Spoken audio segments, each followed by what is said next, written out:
Sekali lagi saya tegaskan, tidak ada niat saya untuk menyerang kelompok tertentu, agama tertentu, kaum tertentu, atau orang tertentu. Itu adalah dialog imajiner antara pikiran dan hati saya.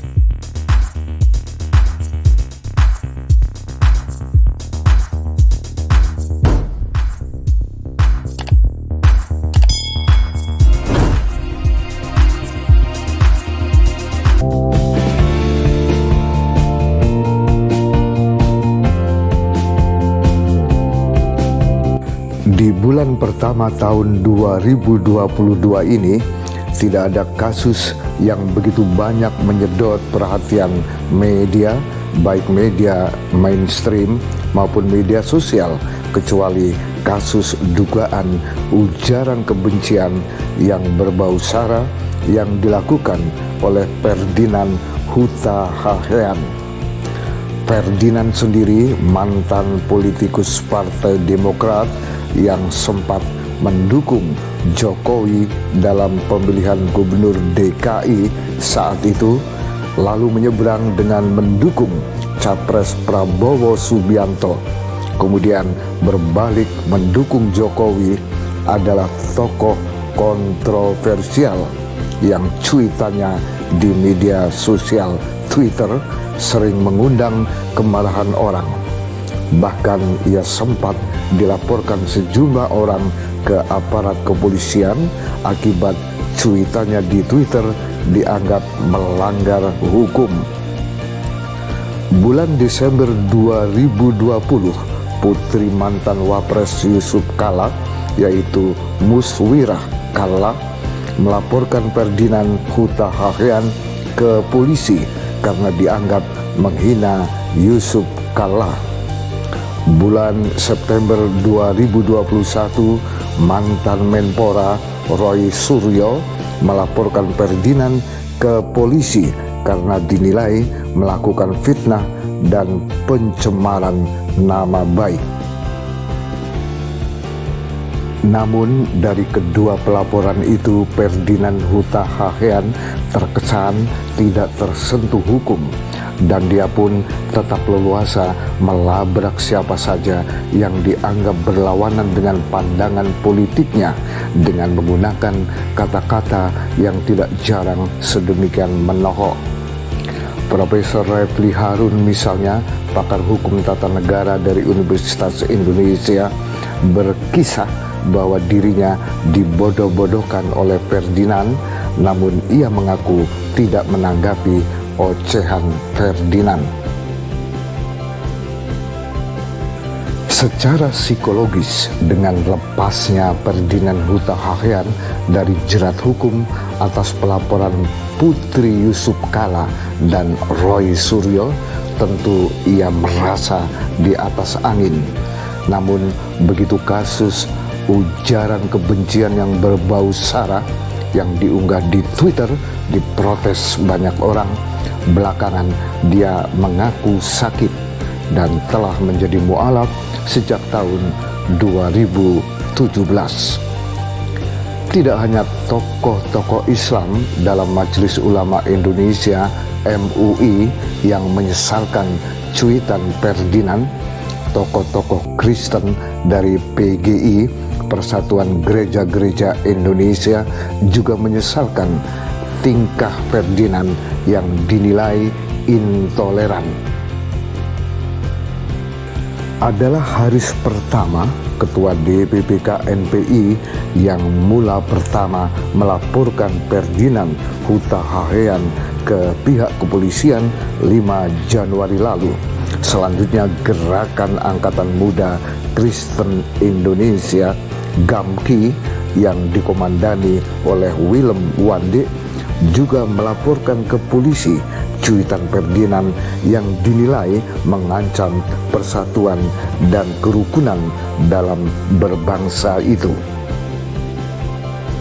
Yang menarik, Ferdinand Huta Heian mengancam melaporkan balik pihak yang melaporkan dirinya ke polisi. Sayangnya, dari segi ketentuan perundangan yang ada, menurut Profesor Suteki dari Universitas Diponegoro, Semarang, pelaporan balik Ferdinand terhadap pihak yang telah melaporkan dirinya tidak bisa dilakukan. Atas laporan yang dibuat oleh Ketua Umum DPP KNPI Haris Pertama, polisi pun bergerak cepat memeriksa setidaknya 15 saksi termasuk saksi ahli sebelum memanggil Ferdinand Huta Hayan yang kemudian ditetapkan sebagai tersangka dan langsung ditahan. Sebelumnya begitu cuitannya yang kontroversial itu membuahkan kegaduhan, Ferdinand sempat melakukan klarifikasi seraya meminta maaf. Klarifikasi yang dia lakukan lalu dikutip berbagai media termasuk Kompas TV berikut ini.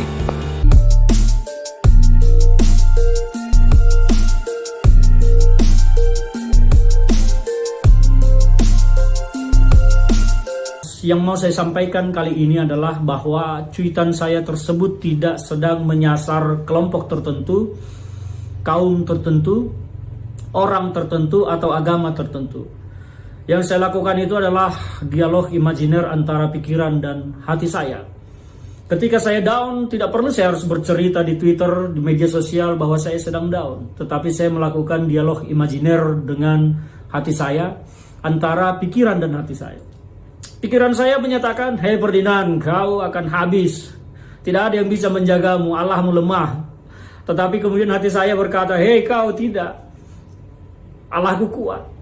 Jadi jangan samakan Allahku dengan Allahmu. Aku kuat. Ada yang akan menjagaku selalu." Kira-kira seperti itu dialog imajiner antara pikiran dan hati saya. Tapi kemudian orang merasa ada yang dituduh, merasa ada yang diserang, dan bahkan orang-orang tertentu yang selama ini selalu menggunakan kata tabayun, ternyata tidak tabayun tetapi malah ikut-ikutan mempelintir. Tidak apa-apa. Sekali lagi saya tegaskan, tidak ada niat saya untuk menyerang kelompok tertentu, agama tertentu, kaum tertentu, atau orang tertentu. Itu adalah dialog imajiner antara pikiran dan hati saya yang memang kebetulan kemarin saya sedang banyak beban, tapi tidak apa-apa. Saya minta maaf kepada siapapun yang merasa cuitan saya mengganggu atau membuat siapapun tidak nyaman. Tapi intinya bahwa itu adalah dialog imajiner antara pikiran dan hati saya, bukan menyerang siapapun. Itulah klarifikasi dari Ferdinand Huta Hayan. Ketua Majelis Ulama Indonesia MUI Pusat, Kiai Haji Khalil Nafis, mengajak kita semua agar memberi maaf kepada Ferdinand Huta Hayan. Sedangkan terkait masalah hukum, biarlah yang berwajib yang menanganinya, kata Kiai Haji Khalil Nafis. Nampaknya dampak dari ulah buzzer merupakan tantangan tersendiri bagi Polri dengan program presisi yang digagas oleh Kapolri Jenderal Listio Sigit Prabowo. Kepala Kepolisian Republik Indonesia itu pernah menegaskan bahwa hukum tidak boleh tajam ke bawah dan tumpul ke atas. Semoga program mulia Polri dapat diwujudkan dengan baik. Karena itu bisa dipahami jika kemudian Kombes Endra Julpan menginformasikan bahwa kepolisian saat ini sedang menangani kasus yang lain yang melibatkan pegiat media sosial Denny Sirgar. Sejauh ini publik menunggu kepolisian terkait kasus pelaporan atas Denny Sirgar yang dilaporkan sejak Juli tahun 2020 ke Polres Tasikmalaya, kemudian dilimpahkan ke Polda Jawa Barat. Dari Polda Jawa Barat dilimpahkan lagi saat ini ke Polda Metro Jaya. Ulah buzzer lainnya yang dinilai melakukan kegaduhan adalah Abu Janda alias Permadi Arya yang dilaporkan ke aparat kepolisian oleh beberapa pihak termasuk oleh Divisi Hukum DPP KNPI. baik Denny Sregar maupun Abu Janda yang telah dilaporkan ke kepolisian, hingga saat ini belum jelas benar penanganan kasusnya. Bisa saja Denny Sregar maupun Abu Janda salah, namun bisa saja mereka benar. Biarlah hukum yang menentukan. Terkait dengan kasus Ferdinand Huta Heian, YouTuber jenaka Pak Ndul melalui kanal YouTube-nya Wagu Waton Guyon dengan jenaka mengomentari kasus itu. Apabila suatu kegaduhan itu berpotensi memecah belah persatuan bangsa, ya harus ada konsekuensi hukum yang harus ditanggung oleh pembuat kegaduhan. Kita serahkan saja Mas kepada pihak yang berwajib untuk menangani kasus ini, dan ini menjadi pelajaran bagi kita semua untuk lebih berhati-hati dengan ujaran-ujaran kebencian yang membuat kegaduhan di masyarakat. Gitu. Gitu Pak ya? Iya. Ada SMS nggak Pak? Ada Mas, ada. Be sure to taste your words before you spit them out. Artinya Pak? Artinya pastikan untuk mencicipi, merasakan pahit manisnya kata-kata kita sebelum kita mengucapkannya. Hiha! Hiha!